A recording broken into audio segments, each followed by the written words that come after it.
다 같이 매일 드리는 기도를 하나님 앞에 올림으로써 9월 20일 새벽 기도회를 시작하겠습니다. 창조주 하나님, 만물을 새롭게 하시고 새날을 허락하심에 감사와 찬송을 올려드립니다. 오늘도 주께서 베푸신 은혜를 따라 살아가기 원하오니 친히 인도하여 주옵소서. 특별히 고통 속에서 힘겨운 하루를 견디고 있는 이들을 감싸 주시고 낙심한 이들에게 복음의 소망을 허락하여 주옵소서. 대한민국을 긍휼히 여기시고 이 땅 위에 하나님의 정의와 공의가 실현되게 하시고 진리와 사랑이 공존하는 나라가 되게 하옵소서. 성령님의 인도하심을 따라 저희 교회 신앙지도 원칙인 경건한 복음주의 신앙의 육성, 성서적 생활윤리의 훈련, 교회 연합정신의 구현, 세상에서 하나님 공의의 실현을 위해 힘쓰게 하옵소서. 모든 교역자들과 성도들이 성령님으로 충만하게 하시고 각자의 자리에서 사명으로 비상하게 하옵소서. 오늘도 주의 뜻이 하늘에서 이루어진 것 같이 우리의 가정과 일터와 교회 가운데 이루어지기 원하오며 예수님의 이름으로 기도드립니다. 아멘. 다 같이 찬송가 382장을 부르시도록 하겠습니다. 382장입니다.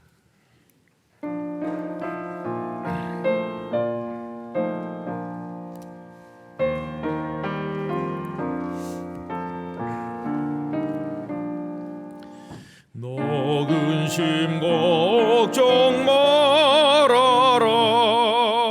주 너를 지키리. 주 날개 밑에 거하라. 주 너를 지키리. 주 너를 지키리. 아무 때나 어디서나 주 너를 지키리. 늘 지켜주시리.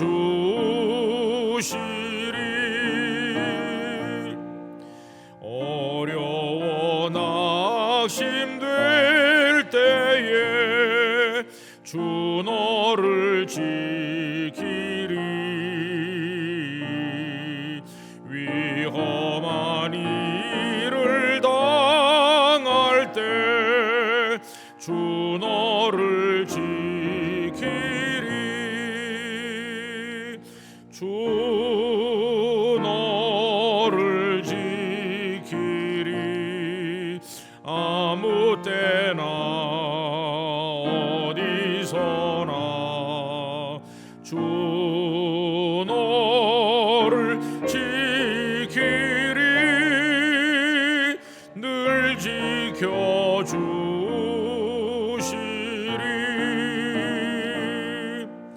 너 쓸 것 미리 아시고 주 너를 지키리. 구하는 것을 주시며 주 너를 지키리. 주 너를 지키리.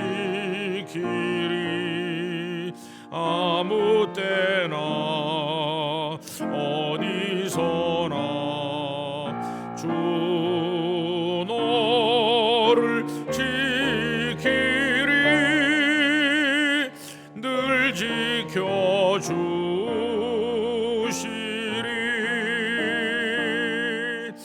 어려운 시험 당해도 주 너를 지키리.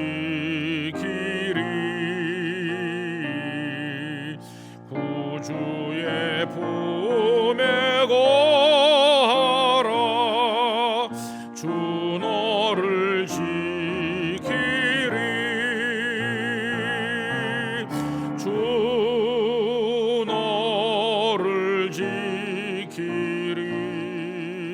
아무 때나 어디서나 주 너를 지키리 늘 지켜주시리.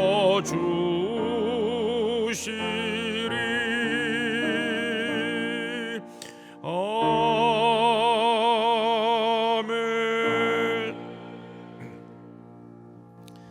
오늘 하나님 말씀 오이코스 성경 읽기는 스가랴 9장부터 11장까지입니다. 그리고 이 새벽에 함께 나누실 말씀은 9장 11절, 12절 두 절 말씀 우리 다 같이 읽도록 하겠습니다. 또 너로 말할진대 내 언약의 피로 말미암아 내가 네 갇힌 자들을 물 없는 구덩이에서 놓았나니 갇혀 있으나 소망을 품은 자들아 너희는 요새로 돌아올지니라. 내가 오늘도 이르노라. 내가 네게 갑절이나 갚을 것이라. 아멘. 비오는 새벽인데 하나님의 집에 나오신 성도님들에게 하나님의 은혜가 함께 하시기를 바랍니다. 먼저 광고라고 할지 먼저 좀 말씀드리면요. 오늘도 집회가 있고 또 다음 토요일 날은 이제 메인 집회가 더 크게 있습니다. 다음 토요일 날은 오후 1시 국회의사당 앞에 의사당로에서 다 같이 모여서 항의하자 그런 집회가 있습니다. 그래서 우리 자녀가 죽어가고 한국 교회가 죽어가고 대한민국이 죽어간다 그런 기치하에 우리가 무엇에 반대하느냐 하면은 이번 정부가 여성가족부가 있었는데 그거를 이름을 성평등가족부로 바꾸려고 하고 있습니다. 그러니까 젠더 평등 그런 부서로 부처 이름을 바꾸려고 하고 있는데 우리는 그거에 반대한다. 그 다음에 포괄적 차별금지법에 반대한다.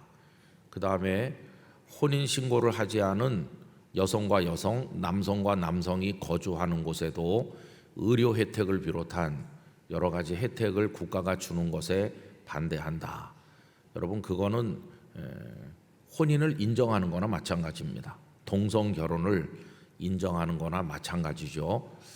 그 다음에 더 기가 막힌 것은 모 여당 여자 의원이 제출한 무제한 낙태법이라는 게 있습니다. 전에는 산모의 건강이 위태로울 때 뭐 이런 몇 가지 경우에만 예외적으로 낙태를 허용했습니다. 그것도 또 무한히 낙태하는 건 아니고요. 임신한 지 몇 달 안 됐을 때, 몇 주간 안 됐을 때만 허용했었는데 앞으로는 무제한으로 한다. 아니 여러분 애를 안 낳아가지고 나라가 망할 판인데 그거 애 낳게 한다고 수십조 원을 쏟아붓고 있으면서 한쪽에서는 다 맘대로 낙태해라 그러는 법을 내는 사람이 버젓이 이 나라 국회의원으로 있어요. 그런데 더 기가 막힌 것은 여성이 낙태를 하려면 병원에 가서 의사 선생님의 진단을 받고 체크하고 그렇게 하는 거 아닙니까? 상식적으로. 근데 이제는 약물 낙태를 허용한다. 병원에 가지도 않고 집에서 약 먹으면 아기가 죽어서 없어지는 거예요. 그런 거를 하게 한다. 그 다음에 더 충격적인 건 뭐냐 하면은 남자가 여자가 되고 여자가 남자가 되는 경우가 종종 있지요. 소위 성전환 수술 받으면 남자가 여자가 되기도 하고 여자가 남자가 되기도 하는 이상한 세상이 됐는데 뭘 하려고 하느냐 하면은 성전환 수술 없는 성별 바꾸는 거 그거를 허용하려고 하는 거예요. 그러면 이제 어떤 사람이 남자인데 가서 오늘부터 저 여자 하기로 했습니다. 그러면은 버젓이 남자인데 그날부터 여자가 되는 거예요. 그래가지고 그 남자인데 나는 여자다 그렇게 말하는 사람이 앞으로 여성 화장실에 들어가는 거예요. 여러분 이게 말이나 되는 겁니까? 미쳐도 보통 미친 게 아니에요. 그다음에 목사님을 구속하고, 유괴범은 도주 우려가 없다고 풀어주고, 목사님은 수천 명 앞에 매주일 설교하는데 도주 우려가 있다고 구속하고, 이 종교 탄압에 우리는 반대한다. 그래서 돌아오는 그 토요일 오후 1시 국회의사당로에서 반대 집회를 합니다. 여러분, 우리가 무슨 뭐 대목구는 아니지만은 이런 거를 그냥 놓고 볼 수가 없는 거죠. 근데 토요일 날 저는 이제 저쪽 논산 연무대에 병사들 세례식이 우리 교회 담당이 돼가지고 거기 가는데, 그래서 제가 못 가기 때문에 그 참여해달라고 하는 영상만 찍어서 보냈어요. 저보고 와서 그 시작할 때 설교해달라고 그랬는데, 아이고 어떻게 일정이, 그래서 저는 못 가지만은 여러분들에게 알려드립니다. 다 가서 데모해야 돼. 데모. 나라가 이제 큰일 났어요. 그렇죠? 그래서 여러분들에게 오늘 새벽에 제가 앞에 나온 김에 말씀드리고, 이게 얼마나 절실한 기도 제목인지 말할 수가 없어요. 그 양반들 하는 대로 하면은요, 여러분, 우리 집에는 손녀가 없고 손자만 있어서 참 걱정이야. 걱정 안 해도 돼요. 걔 보고 너 오늘부터 여자 하겠어요, 이렇게 하면 손녀가 되는 거예요. 좋은 세상입니까? 이게 제정신이 아니에요. 이 나라가 어쩌다 이 지경에 왔는지 알다가도 정말 모를 일이에요.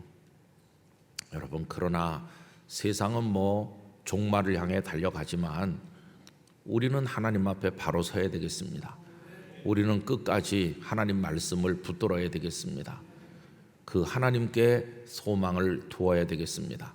하나님밖에는 우리 소망이 없습니다.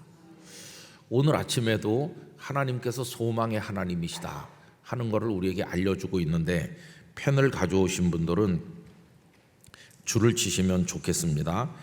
12절에 보시면요, 그 앞에만 줄을 치시면 될 것 같아요. 갇혀 있으나 소망을 품은 자들아. 거기 참 이게 기가 막히게 심오한 말씀입니다. 그 앞부분은 마음을 무겁게 하죠. 왜 그러냐 하면 지금 갇혀 있으니까. 갇혀 있어요. 참 어려운 형편이죠. 이게 이제 뭘 말하는 거냐 하면은 바벨론에 여전히 남아 있는 사람들을 가리키기도 해요. 그동안에 이제 생각을 하셨겠지만 이 스가랴 선지자는 언제적 사람이냐 하면은 학개 선지자와 같은 시대에 활동하셨습니다. 그때가 BC 520년 그때쯤 돼요. 그때는 언제냐 하면은 바벨론에서 1차 귀환한 사람들이 돌아와서 성전 공사를 시작했는데, 해보니까 방해하는 사람도 많고 경제적으로도 어렵고 여러 가지 문제가 있다 보니까 기초 공사만 조금 하다가 중단해버린 바로 그때입니다. 스룹바벨을 총독으로 삼아서 고레스 왕의 명령을 따라 돌아온 사람들이 예루살렘에 도착한 그때가 BC 536년이라고 알고 있는데, 돌아와서 성전 공사하다가 손을 다 놓고 있는 거예요. 그래서 하나님께서 이 스가랴와 학개를 보내서 그들을 꾸지람하시면서 너희들은 집 잘 짓고 편안히 살면서 어렵다 어렵다 하면서 하나님의 성전은 기초만 하다가 내버려 두느냐, 빨리 일어나서 성전 공사를 다시 시작해라. 그게 학개서의 주제이기도 하고 이 스가랴서에도 같은 내용이 나오고 있어요. 근데 학개서는 짧은 말씀인데 스가랴서는 상당히 여러 장으로 이어지고 있습니다. 그러면서 스가랴서에는 그 얘기만 있는 게 아니라 하나님께서 앞으로 이 유다를 어떻게 회복시키실 건가, 유다의 회복에 관한 미래에 관한 말씀도 쭉 하고 계셔요. 근데 성경은 다차원적으로 적용됩니다. 그 눈앞에 있는 그 상황에서 유다 사람들에게만 적용되는 말씀이 아니고 오늘 수천 년 떨어진 우리들이 읽는 우리의 상황에서 우리에게도 적용되는 말씀이거든요. 근데 그때 하나님께서는 그들에게 말씀하시기를 갇혀 있는 자들, 근데 뭐 바벨론에 아직 돌아오지 못하고 남아 있는 자들만 가리키는 건 아니고 몸이 예루살렘에 와 있어도 그 마음이 갇혀 있고 생활이 갇혀 있고 모든 게 갇혀 있는 사람들이 얼마나 많겠어요? 이제 그들을 향해서 주시는 위로의 말씀이죠. 그래서 그 앞에 갇혀 있으나 이거는 현실을 말하는 건데 그 다음은 놀라운 반전이죠. 소망을 품은 자들아. 갇혀 있다. 이건 오늘을 말하는 거죠. 그래서 나 살고 싶지 않아. 절망. 그런데 소망을 품었다는 거는 미래를 말하는 것이고 나는 미래에 일어설 수 있고 승리할 수 있을 줄 믿습니다. 그건 거죠. 그죠? 우리 다 어떤 의미로 갇혀 있는 사람들이지만 여러분 소망을 품고 살길 원합니다. 왜 그러냐 하면 하나님께서 소망의 하나님이시기 때문입니다. 그래서 로마서 15장 13절에 보면 하나님을 소망의 하나님이시다라고 말했어요. 보통 시간을 과거, 현재, 미래로 나누는데 과거도 중요하지만은 과거는 우리 실존으로 보면 다 지나간 겁니다. 그죠? 현재는 지나가고 있는 순간에 불과하고 사실 우리 인생에 있어서 중요한 차원은 미래죠, 미래. 미래가 있기 때문에 오늘을 견디는 거고 미래를 바라보면서 오늘을 사는 거지. 만약에 미래가 없다고 그러면은 오늘 사는 게 무의미한 것이죠. 천국이 없다면 오늘 여기서 대단한 인생을 살아도 아무 의미가 없는 거 아니겠습니까? 그런데 소망이라고 하는 것은 그 미래의 차원이에요. 미래. 그래서 여러분 언제나 우리들은 하나님을 바라보며 그 소망 가운데서 미래를 내다보는 성도로 살아가야만 되는 것이죠. 모든 게 다 그래요. 복음 통일 언제 될까? 소망의 차원에 있습니다. 미래의 차원에 있지만 그걸 이루실 분이 하나님이시기 때문에 가장 확실한 소망인 줄로 믿습니다. 여러분 세상에 믿을 게 없지만 우리가 믿을 대상은 하나님뿐이시잖아요. 영원한 천국을 우리가 믿는 것도 하나님이 약속하셨기 때문이지 그 누구의 보증도 아닙니다. 하나님께서 이 성경 속에서 내가 너희를 위해서 처소를 준비하러 가노니 하신 그 주님의 말씀을 우리가 믿는 것은 하나님의 신실하심에 근거하는 거죠. 그래서 여러분 오늘 어렵지만 우리들은 소망 가운데 오늘의 어려움을 이기고 살아가야 될 것입니다. 오늘 불렀던 찬송가를 부르니까 어머니 생각이 많이 나네요. 왜냐하면 전에도 말씀드린 것처럼 저희 어머니는 제가 초등학교 3, 4학년 다닐 때 굉장히 많이 아프시곤 했거든요. 무슨 독한 약을 드시고 이틀 3일 자리에서 일어나지도 못하고 그냥 누워 계신 날이 많았어요. 그럼 정말 기가 막히죠. 저희 아버님도 어떻게 대책이 없어가지고 야, 네 엄마가 너 초등학교 졸업하는 건 봐야 될 텐데 그런 말씀하시고 저는 정말 엄마가 금방 돌아가시나 보다 그런 두려움을 늘 가지고 살았습니다. 그런데 학교 갔다 집에 이제 한 1시 2시쯤 돼갖고 3, 4학년 그때쯤 옵니다. 오면은 어머니가 그냥 컴컴한 방 안에 누워 계신 거예요. 계속 누워 계시는 거죠. 그 집에 와도 재미가 하나도 없어요. 반겨주는 사람도 없고 어머니는 그냥 꼭 돌아가실 것 같이 누워 있고. 근데 어머니가 그냥 기운을 차려가지고 저에게 몇 마디 하시는데 찬송가 좀 불러라 그러고 그 찬송가 중에 하나가 너 근심 걱정 말아라 주 너를 지키리 이거였거든요. 근데 어떤 날은 다른 건 부르지 말고 이것만 부르라고 그래가지고 제가 막 1시간씩 계속 부른 날도 있어. 혼자서 너 근심 걱정 말아라. 무슨 뜻인지 왜 부르는지도 모르고 엄마가 부르라고 하니까 계속 부르는데 아마 어머니께서는 제가 부르는 그 찬송을 들으면서 소망의 하나님을 바라보신 거 아니겠어요? 너 근심 걱정 말아라. 주 너를 지키리. 지켜주실 것이다. 이 철 모르는 어린 녀석도 지켜주실 것이고 다 지켜주실 것이다. 이 찬송가가 미래형으로 돼 있어요. 주 너를 지키리. 앞으로 내내 우리를 지켜주실 것이다. 여러분 나라가 점점 어두워지고 교회들도 많이 부패하고 목회자들도 정신을 못 차리는 분들도 많고 참 주님을 위해 자신을 내놓는다고 했는데 교회를 내 것인 것처럼 생각하는 사람들도 있고 교만하고 우리가 다 그래요. 주님을 닮으면 점점 낮아지고 우리를 비우고 그래야 되는데 뭐 교회에서 목소리 높이는 사람들이 너무나 많고 주님을 거꾸로 믿는 것 같구나. 우리가 나 자신을 봐도 절망하고 내 옆을 봐도 절망하고 나라를 봐도 절망하고 그럴 때가 많아요. 그러나 여러분, 그래도 우리가 주저앉아 있을 수 없는 이유는 주님이 우리를 이끌고 계시기 때문입니다. 우리보다 앞에 가시는 소망의 하나님이시죠. 학개와 스가랴의 격려를 받아서 이 백성들은 용기를 냈습니다. 그리고 다시 성전을 완공하게 되죠. 그리고 그 성전은 그 당시 사람들에게만 기쁨이 된 게 아니라 이건 위대한 상징인데, 이 성전이 어려움을 꿰뚫고 완공되는 것처럼 하나님은 갖가지 이 세상의 고통과 어려움에도 불구하고 하나님 나라를 이루실 것이다. 하나님의 백성을 다시 세우실 것이다. 그 소망의 빛을 우리에게 비춰주고 계신 것이 오늘 아침에 우리 영락교회 성도들 마음속에 소망으로 우리에게 다가오시는 하나님의 빛이 두루 비치게 되기를 간절히 기원합니다. 유명한 스위스의 정신과 의사인 폴 트루니에가 아내와 함께 그리스 휴가 여행을 가셨어요.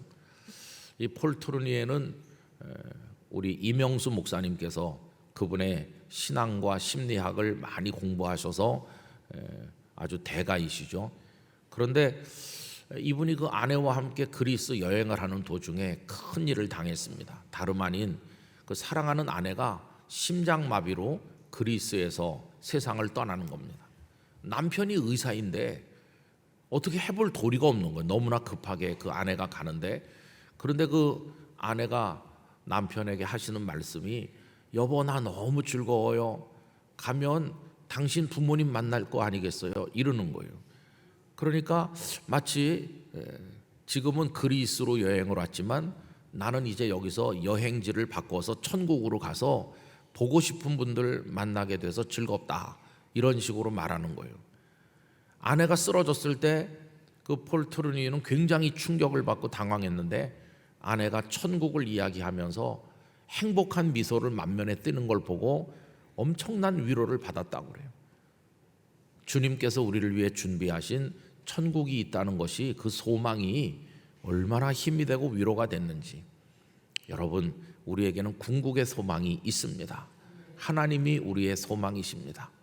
내가 병들어 누워 있어도, 내가 설령 오늘 부르심을 받는다 할지라도 나는 주님 품에 안길 것이다. 궁극의 소망이 우리에게 있고, 오늘 뭐 이런 일 저런 일이 뭐 많이 일어나요. 옛날에는 대한민국이 가난하고 어려워가지고 미국 이민 많이 갔는데, 아이고 요새는 미국도 그 트시 깨서 하시는데 거기도 그렇게 간단한 것 같질 않아요. 엊그저께 캐나다에서 수십 년 사시는 어떤 장로님을 만나서 밥을 먹으면서 요새 캐나다가 좀 어렵다는 말이 있던데 어떠세요? 이렇게 여쭤봤더니 그 장로님이 이렇게 재미난 얘기했습니다.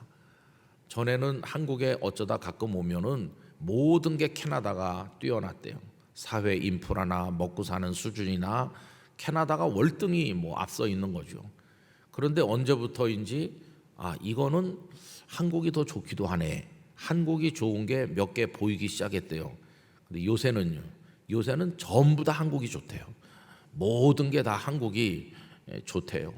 한국에 먹을 것도 더 많고 사회적 인프라도 굉장히 발전했고, 그런 얘기 들어보셨을 거예요. 미국에서 운전면허증 재발급 받으려면 한 달 기다리는데, 그래서 미국 교포가 한국에 와서 국제면허 그거 하는데 우리나라 면허 거기 가서 접수해가지고 그리고 이제 가려고 그러니까 그 창구 직원이 어디 가세요? 그래서 집으로 오라고 부를 거 아닙니까? 통보하시면 그때 오려고요. 그러니까 여기 있으면 바로 줍니다. 그래가지고 앉아서 기다렸더니 10분 만에 따끈따끈한 게 나왔는데 진짜 따끈따끈합니다. 왜냐하면 그거 이렇게 그 카드를 만들어서 나올 때 그게 열을 받기 때문에 딱 받으면 진짜 따끈합니다. 대한민국은 따끈따끈한 나라예요. 따끈따끈하다 못해 뜨겁기까지 한데, 그러니 지금 이 세상에는요 갈 데가 없어요. 옛날에 선진국이라는 나라 가보면 아까 우리 말씀드렸던 그런 거, 성 전환 수술도 없이 남자 되고 여자 되는 거, 다 그런 거 하고 있는 나라들이고 얼마나 부패하고 타락했는지 여러분 갈 데가 어디 있어요? 갈 데가 오늘 여기입니다. 주님 앞입니다. 주님만이 우리의 소망이기 때문에 주님만 붙들고 무릎 꿇고 주님께 기도하고 주님의 이름으로 승리하시기를 바랍니다. 그래서 며칠 전에 이제 태아 여성 보호 국민연합이라는 걸 만들어 가지고 창립 총회를 하는데 프레스 센터에서 한 70명 각계 대표들이 모여 가지고 하는데 그 앞에 개회 예배 드릴 때 제가 가서 설교를 잠시 하고 창립 총회를 했어요. 이제 우리 교회도 이제 앞으로 그런 데를 좀 도와야 되겠죠. 그게 뭐 하는 거냐 하면 무제한 낙태 반대하는 그런 기독교인들의 모임이 만들어졌거든요.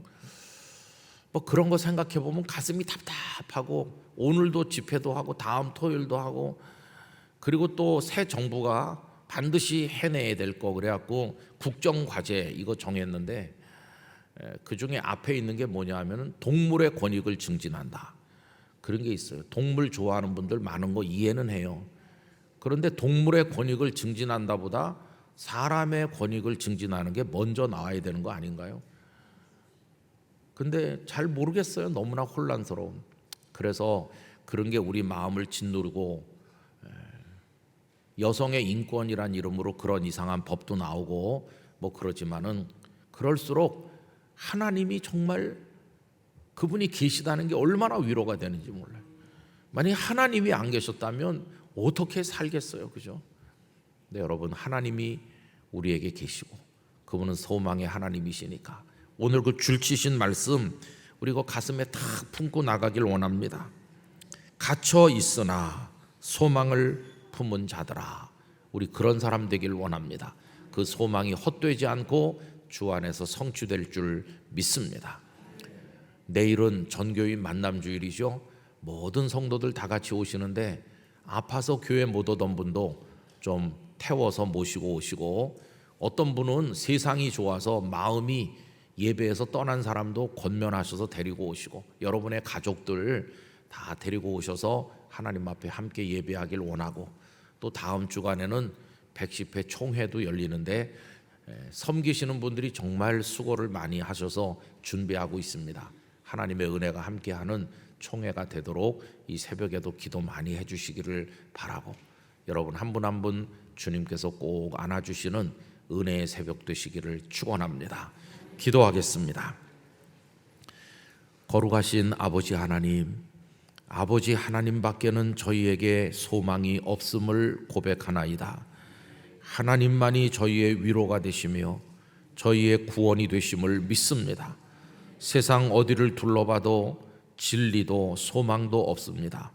모든 게 궤도에서 이탈한 열차처럼 파행을 일삼고 사람들은 악해지고 전쟁이 먹기는커녕 격화되고 이 지구촌은 끓는 냄비처럼 멸망을 향해 기울고 있습니다. 하나님, 저희들은 아버지 하나님만 바라봅니다. 아버지여, 저희를 불쌍히 여겨 주옵소서.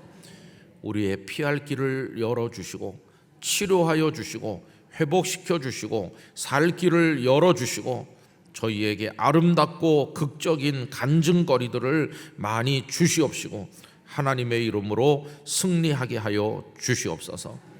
오늘 잘 준비해서 내일 거룩한 주일 예배 하나님께 올려드리게 하여 주시옵시며 저희의 눈물의 기도에 긍휼과 자비로 응답하사 세상을 덮은 어둠의 영들이 물러가게 하여 주시기를 원하오며 성도들 개인과 가정과 일터에 하나님의 평강을 허락하여 주옵소서. 아버지 하나님, 총회가 임박하였습니다. 평화롭고 하나님의 뜻을 발견하는 총회가 되고 여러 정책을 놓고 갑론을박할 때 하나님의 지혜를 구하는 총회가 되도록 도와주옵소서. 이 아침에 성도들의 기도를 하나님 앞에 올려드릴 때 향처럼 받아주시옵시고 은혜로 응답하여 주시옵소서. 가정에서 기도하는 성도들의 기도까지 우리의 구하는 것보다 더 능히 넘치도록 갚아주시는 하나님의 은혜로 갚아 주옵소서. 주 예수님의 이름으로 기도하옵나이다. 아멘. 오늘 말씀을 생각하시면서 또 영락 수련원 기도원 설악산 수양관을 찾는 모든 이들을 위해서 또 부서들 주일 준비를 위해서 우리 다 같이 합심해서 기도하겠습니다.